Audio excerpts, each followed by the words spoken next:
Assalamualaikum warahmatullahi wabarakatuh. Selamat datang di Malam Jumat Story Channel.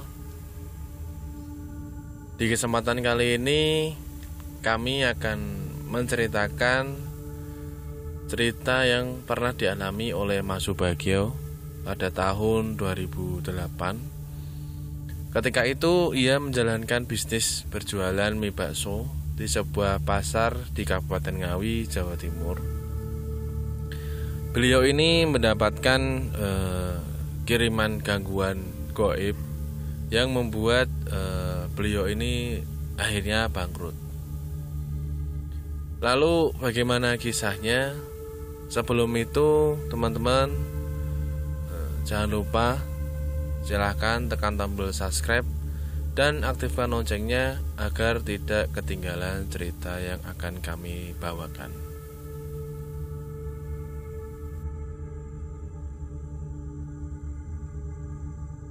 Nah, di awal ini Mas Subagio merupakan seorang perantauan. Aslinya Mas Subagio ini adalah di Jawa Tengah. Mas Subagio merantau ke Kabupaten Ngawi, Jawa Timur itu sejak tahun 2003. Dan awal mula ke sana itu ikut bekerja di sebuah proyek. Hingga di tahun 2006 Mas Subagio akhirnya memberanikan diri berjualan di bidang kuliner mie bakso. Karena latar belakang dari Mas Subagio ini sebagian besar keluarga atau saudaranya itu berjualan mie bakso. Jadi hal ini tidak begitu sulit bagi Mas Subagio untuk menjadi seorang wirausaha di bidang itu. Singkat cerita, Mas Subagio akhirnya membuka bisnisnya di bulan keempat di tahun 2006. Mas Subagio memutuskan untuk mengontrak sebuah ruko di salah satu pasar yang cukup ramai di Kabupaten Ngawi, Jawa Timur. Nah, di awal mula Mas Subagio ini jualan itu masih seorang diri karena beliau ini belum yakin jika usahanya ini maju karena belum mengetahui prospek atau omset di lokasi tersebut.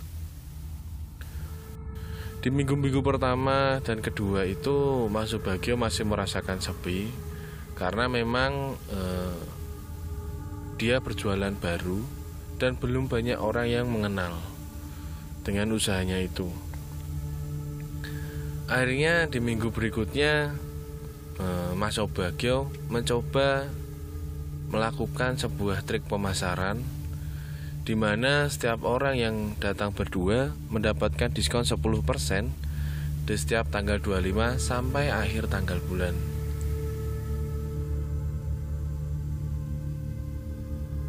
Ternyata lambat laun trik yang dilakukan oleh Mas Subagio ini menunjukkan hasil positif. Banyak pelanggan berdatangan sampai-sampai Mas Subagio ini kewalahan menghadapi pelanggannya sendiri. Dan yang membuat Mas Subagio ini beruntung, setiap awal tanggal itu Mas Subagio ini merasa beruntung. Yang biasanya berjualan hingga jam 8 malam dagangannya masih ada, ini sampai jam 3 sore atau jam 4 sore itu dagangannya sudah habis terjual. Nah, ini karena Mas Subagio ini merasa sudah kewalahan dan memutuskan mengajak temannya yang di proyek. Seiring berjalannya waktu, 3 bulan berjalan, trik pemasaran Mas Subagio ini diberhentikan. Namun diganti setiap hari Jumat. Jadi setiap hari Jumat itu Mas Subagio memberikan diskon 10% bagi siapa yang datang 2 orang. Dengan rasa yang enak ditambah dengan adanya trik pemasaran itu, pelanggan-pelanggan dari Mas Subagio ini semakin hari semakin bertambah. Nah, ini membuat Mas Subagio ini akhirnya berpikiran untuk membuka layanan pesanan mie bakso untuk acara hajatan atau acara-acara pernikahan.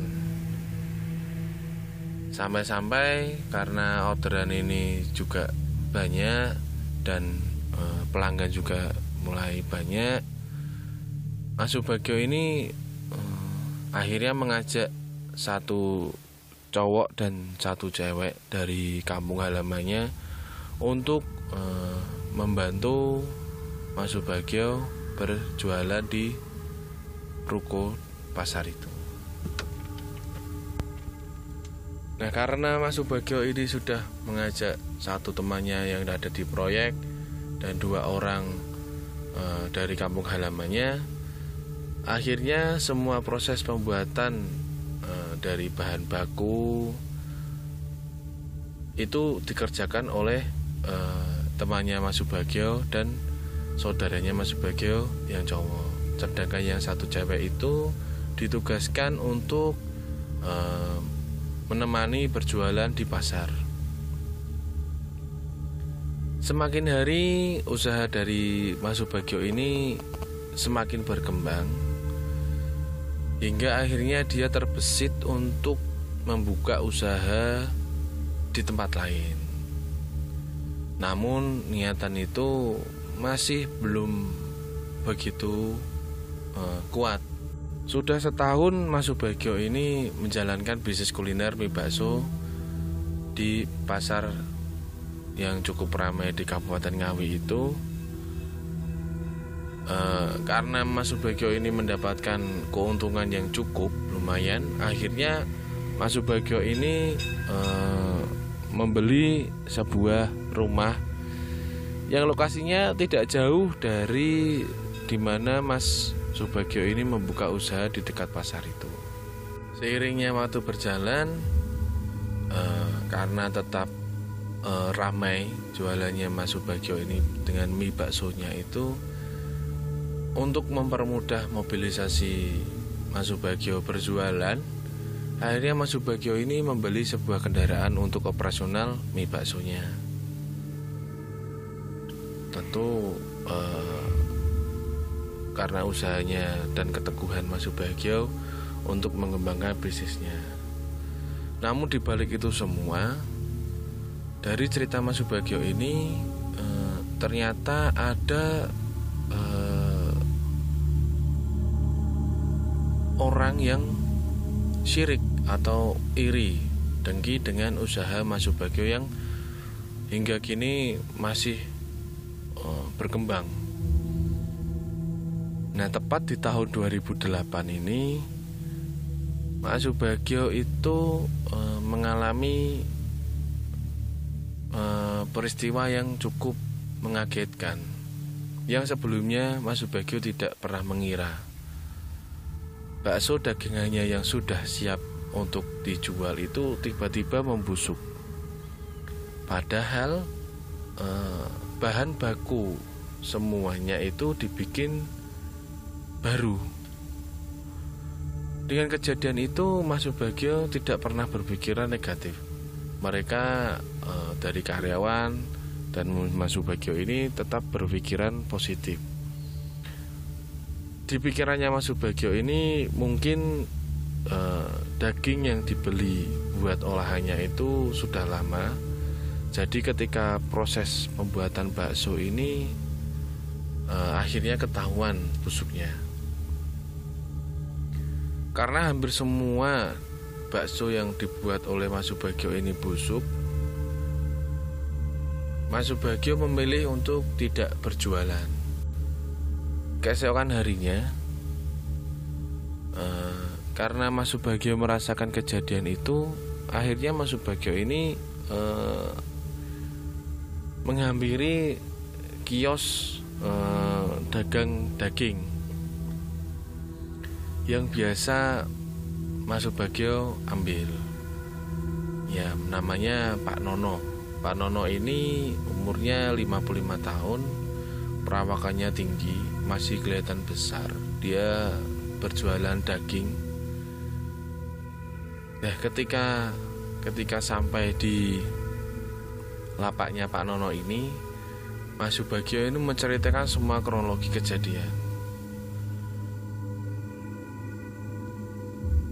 Mas Subagio ini sempat tanya, "Pak No, daging kemarin yang saya ambil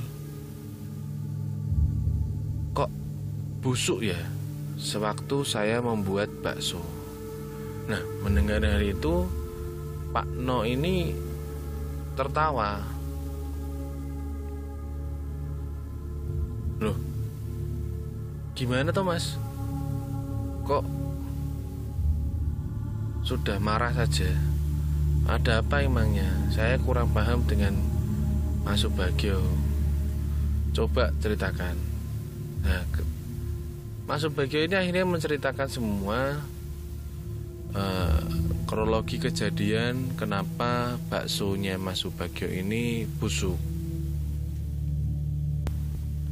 Singkat cerita, karena setelah mendengarkan cerita dari Mas Subagio ini, Pak Nono ini malah tertawa. Menurut Pak Nono ini, Mas Subagio ini sudah berlangganan lebih dari 4 tahun, tidak ada yang bermasalah. Bahkan salah satu langganan yang bernama Bu Inah ini juga tertawa karena Pak Nono ini menunjukkan jika daging yang dia jual itu pasti fresh. Tanpa pikir panjang, Mas Subagio akhirnya meminta maaf kepada Pak Nono. Akhirnya Mas Subagio ini pesan lagi untuk buat daging. Akhirnya Mas Subagio pesan kembali daging untuk bahan bikin bakso.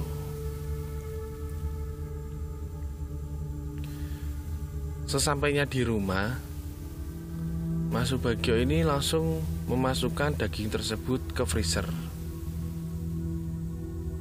Selang beberapa hari, sehari, 2 hari, sampai seminggu, kejadian busuknya bakso itu tidak terjadi. Dan Mas Subagio mencoba melalaikan semua kejadiannya. Namun tidak dikira, memasuki hari ke-9, kejadian ini terulang kembali. Bakso bikinan Mas Subagio itu busuk. Nah, busuknya ini malah setelah direbus. Akhirnya Mas Subagio ini menyuruh karyawannya untuk membeli daging lagi.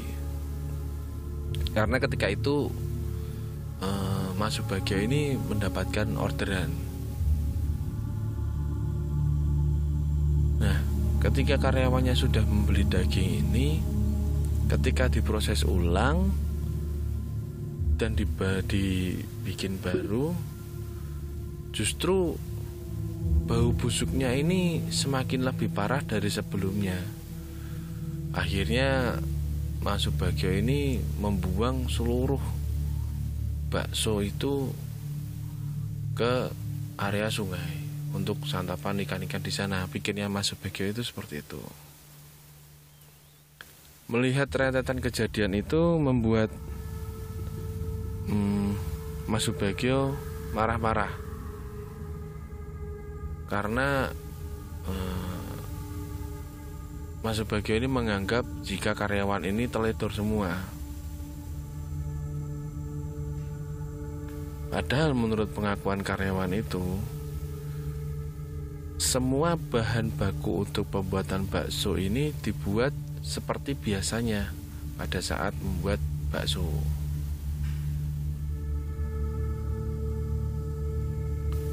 Dengan rentetan peristiwa-peristiwa yang aneh itu, akhirnya Mas Subagio menelepon orang tuanya. Dan ketika menelepon orang tuanya ini, Mas Subagio menceritakan semuanya.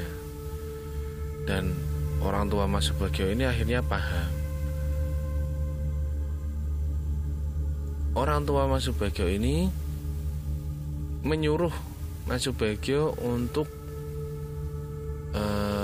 bersilaturahmi ke tempat salah satu orang pinter yang ada di daerah situ.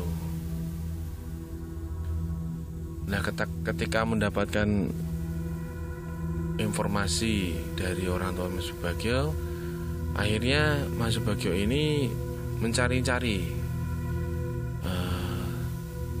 orang pintar di seputar daerah tersebut. Selang beberapa hari, Mas Subagio ini mendapatkan informasi jika di dekat rumahnya itu terdapat satu orang pintar atau satu orang dukun lah ibaratnya, yang tahu menahu hal-hal yang berkaitan dengan gaib. Akhirnya Mas Subagio ini menuju ke rumah dukun itu, yang ternyata rumahnya itu cuma beda RT saja. Sesampainya Mas Subagio di rumah itu, Mas Subagio ditemui oleh seorang kakek-kakek berusia sekitar 62 tahun, memakai kaos dan sarung serta menggunakan belangkon, namanya Mbah Koni. Nah, ketika bertemu dengan Mbah Koni ini, Mas Subagio akhirnya menceritakan semua kejadian yang Mas Subagio alami.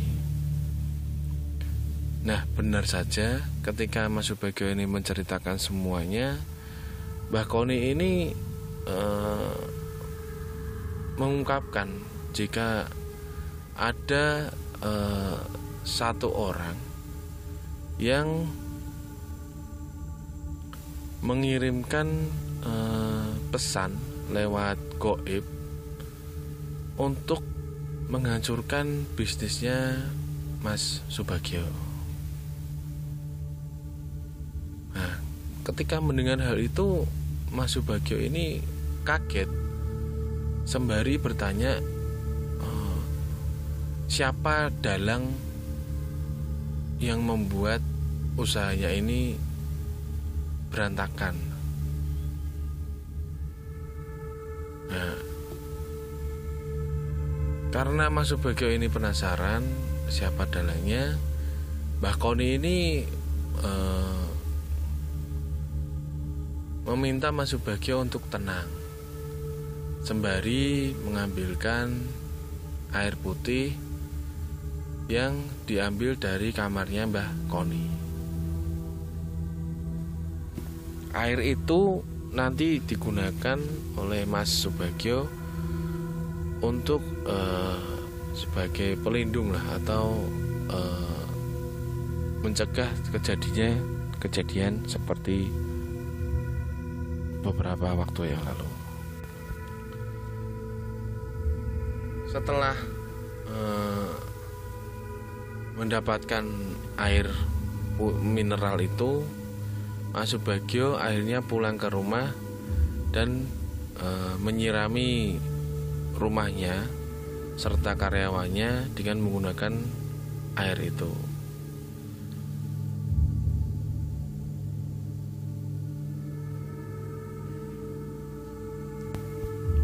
Setelah melakukan ritual yang dilakukan oleh Mas Subagio atas perintah dari Mbah Koni ini, sampai 2 bulan berlalu tidak ada kejadian seperti bakso busuk kembali. Namun ada kenaan lain. Menurut karyawannya Mas Subagio ini, para karyawan ini merasakan malas-malasan untuk bekerja. Bahkan ada yang sempat berpamitan mau keluar dari kerja, izin berhenti kerja karena merasa tidak betah Padahal satu karyawan ini, yakni temannya Mas Subagio ini, paling senang dan ulet kerjanya di situ. Akhirnya Mas Subagio ini membujuk rekan-rekan atau karyawannya Mas Subagio ini untuk tetap bertahan bekerja. Seiring berjalannya waktu, temannya Mas Subagio ini yang sempat berpamitan kesiram air panas saat sedang mengangkat bakso yang sehabis direbus. Nah, karena saking panasnya ini, karyawan tersebut ini teriak kepanasan. Nah, seketika itu Mas Subagio langsung lari ke belakang melihat kejadian yang dialami oleh karyawannya. Langsung Mas Subagio membawa karyawan itu ke klinik terdekat. Setelah dari klinik ini, langsung Mas Subagio ini meminta kepada karyawan ini untuk menceritakan kronologi kejadiannya seperti apa. Dari cerita yang disampaikan oleh karyawannya ini, karyawan ini merasa jika ada yang sengaja menyenggol dirinya ketika karyawan ini mengangkat bakso. Padahal sewaktu itu teman kerjanya ini posisinya itu berjauhan. Nah, ditambah lagi pengakuan karyawan tersebut jika karyawan itu melihat sosok yang menyenggol tangannya. Mendengar cerita seperti itu, Mas Subagio ini sedikit kebingungan dan berniat ingin mengunjungi rumah Mbak Koni. Namun masih diurungkan niatnya ini.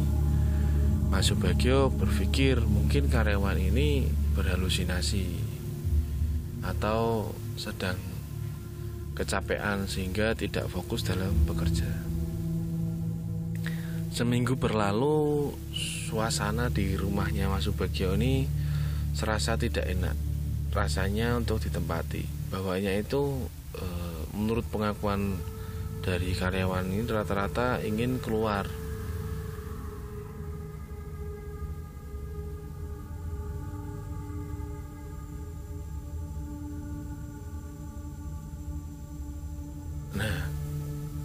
Karyawan yang atau temannya Mas Subagio yang sempat kena air panas ini akhirnya mengundurkan diri dan memilih kembali bekerja ke proyek. Dan samping itu Mas Subagio juga merasa jika Mas Subagio ini mengalami sakit-sakitan. Bahkan dagangannya ini sampai tutup selama Mas Subagio sakit. Sekitar 1 minggu lah Mas Subagio ini sakit. Sakit yang dialami Mas Subagio ini cukup aneh. Ketika diperiksa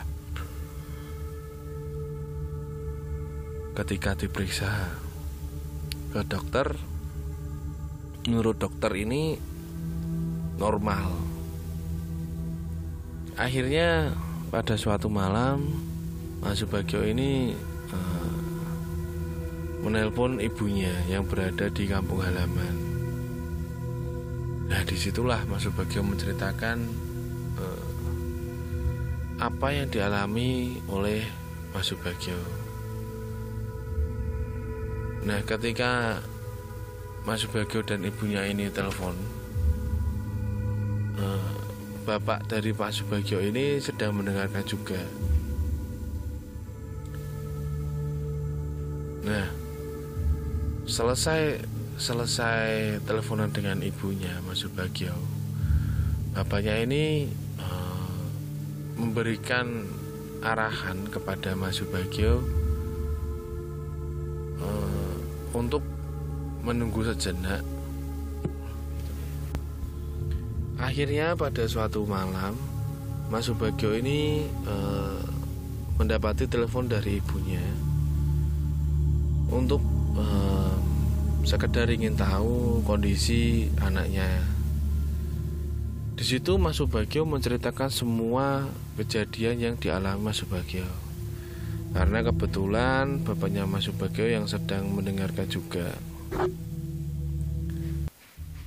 Nah, ketika bapaknya Mas Subagio ini mendengarkan ceritanya Mas Subagio, bapaknya Mas Subagio ini teleponlah ke guru spiritual dan menceritakan semua kejadian yang dialami oleh anaknya itu.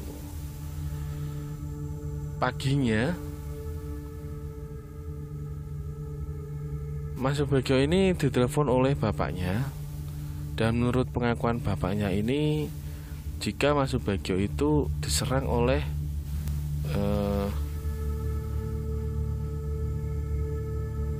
paginya Mas Subagio ini ditelepon oleh bapaknya. Menurut pengakuan bapaknya ini, Mas Subagio itu diserang oleh seseorang dukun yang tidak bertanggung jawab. Nah, serangan-serangan ini dilakukan untuk merusak bisnisnya Mas Subagio. Nah, jika bisnis Mas Subagio masih terus jalan, nyawa Mas Subagio ini menjadi taruhannya. Nah, karena mendapatkan serangan itu, akhirnya bapaknya Mas Subagio ini menitipkan doa-doa zikir sehari-hari. Doa ini yang didapati dari guru spiritual bapaknya ini. Nah, diharapkan dengan berzikir ini Mas Subagio tetap ingat kepada Allah Subhanahu wa taala.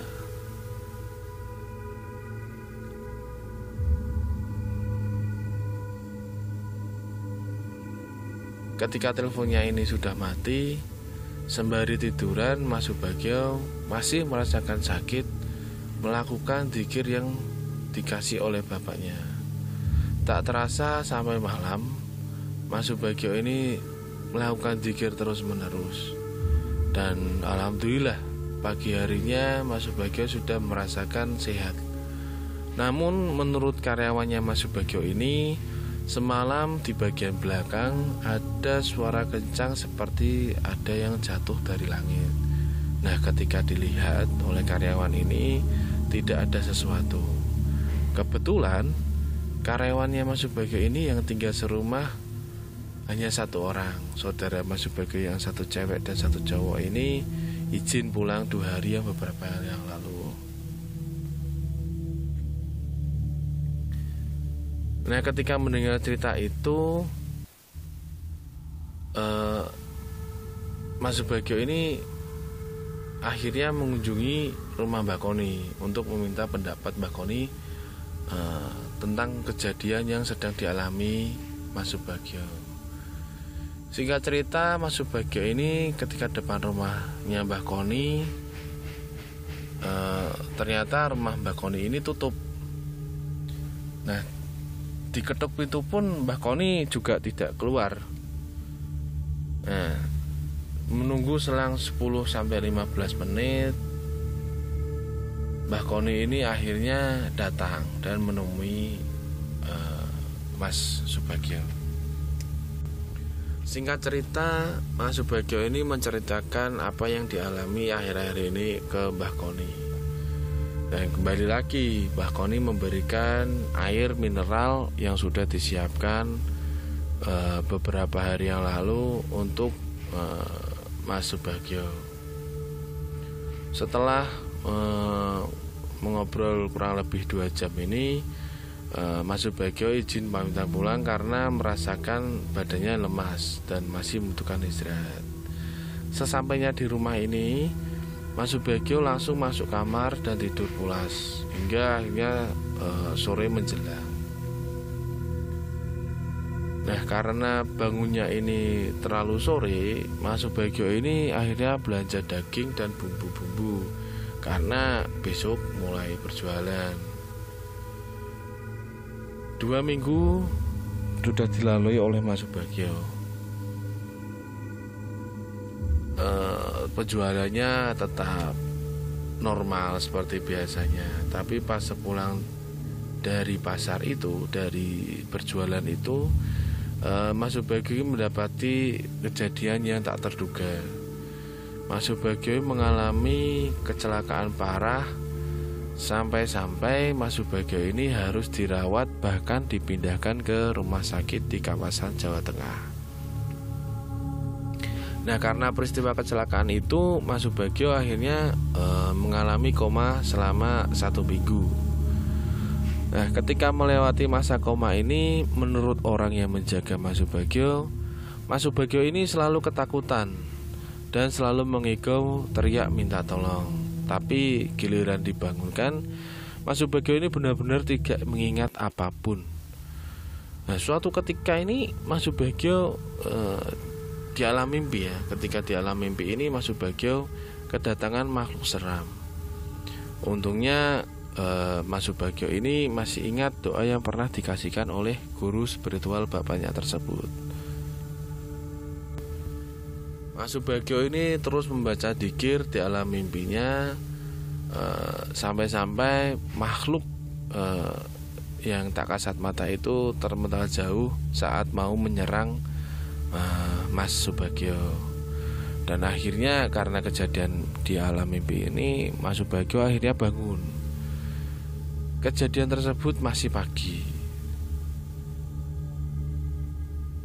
tepatnya saat masih banyak orang menjalankan aktivitas sholat subuh.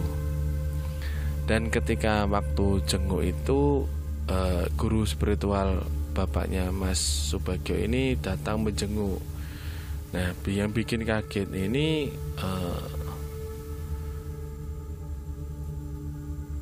guru spiritual ini mengatakan bahwa ini merupakan ulah dari dukun yang sedang menyerang Mas Subagio, yang sengaja ingin mencelakai Mas Subagio atas dasar permintaan kliennya. Dan yang membuat Mas Subagio ini kaget ya, masih belum percaya 100% ya, ini menanyakan siapa yang ingin mencelakai dirinya Mas Subagio ini. Nah, guru spiritual ini mengungkapkan jika Mbah Konilah dalam pelakunya atau dukunnya ini pelakunya.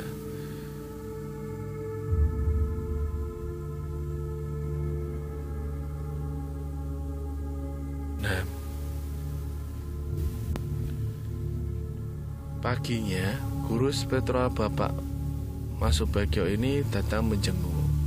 Sungguh kaget ketika Mas Subagio ini dikasih tahu oleh guru spiritualnya bapak Mas Subagio ini tentang sosok Mbah Koni. Ternyata semua itu ulah dari Mbah Koni yang sengaja ingin mencelakai saya atas dasar permintaan dari kliennya. Nah, ini membuat Mas Subagio ini belum percaya 100% tentang hal tersebut. Akhirnya Mas Subagio memberanikan diri bertanya kepada guru spiritual ini, karena trauma tertipu hal yang sama seperti itu lagi. Nah, Mas Subagio ini tanya, kalau memang Mbah Koni ini pelakunya, apa bukti semua itu? Karena selama ini Mbah Koni ini baik kepada saya. Nah, guru spiritual ini hanya tertawa kecil dan mengungkapkan jika memang Mas Subagio ini tidak bakal percaya, karena selama ini Mas Subagio ini dibodohi oleh Mbah Koni. Lalu guru spiritual ini meminta Mas Subagio untuk menghubungi karyawannya untuk mengecek keadaan Mbah Koni apakah masih hidup atau tidak.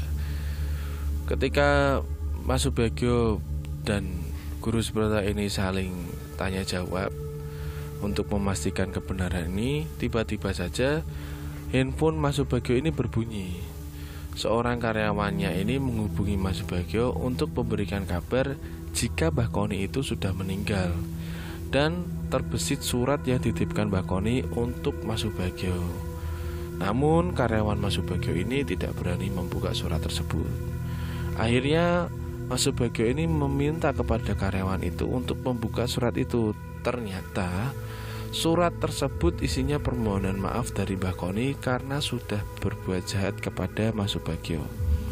Di surat tersebut juga mengungkapkan siapa pelaku yang menyuruh Mbah Koni melakukan perbuatan itu. Menurut Mbah Koni itu, semua dalangnya ialah Ibu Iza, istri Pak Jono, yang rumahnya tidak jauh dari rumahnya Mas Subagio. Dalam surat tersebut, Mbah Koni telah menyerang balik Bu Iza dengan mengirimkan pendamping gaibnya untuk mencelakai Ibu Iza karena sudah menyuruh Mbah Koni menyelakai Mas Subagio. Nah, memang menurut karyawannya Mas Subagio ini, tadi pagi ada ambulan yang membawa Bu Iza ke rumah sakit karena Bu Iza tidak sadarkan diri. Mendengar cerita semua itu, Mas Subagio ini menangis bersyukur masih diberikan kesempatan untuk hidup dan melewati masa kesulitan. Hingga sore hari, ternyata Mas Subagio ini mendapati kabar dari karyawannya jika Bu Iza benar-benar meninggal, sama seperti apa yang diomongkan oleh si Mbah Koni ini dan guru sementara bapaknya Mas Subagio. Selesai dari itu semua, kebetulan kontrak ruko yang ada di pasar ini juga habis, dan Mas Subagio ini memutuskan untuk pulang ke Jawa Tengah dan menjual rumahnya yang ada di Kabupaten Ngawi, Jawa Timur. Nah, demikianlah cerita yang bisa kami sampaikan dari Malam Jumat Story. Terima kasih teman-teman sudah mendengarkan. Wassalamualaikum warahmatullahi wabarakatuh.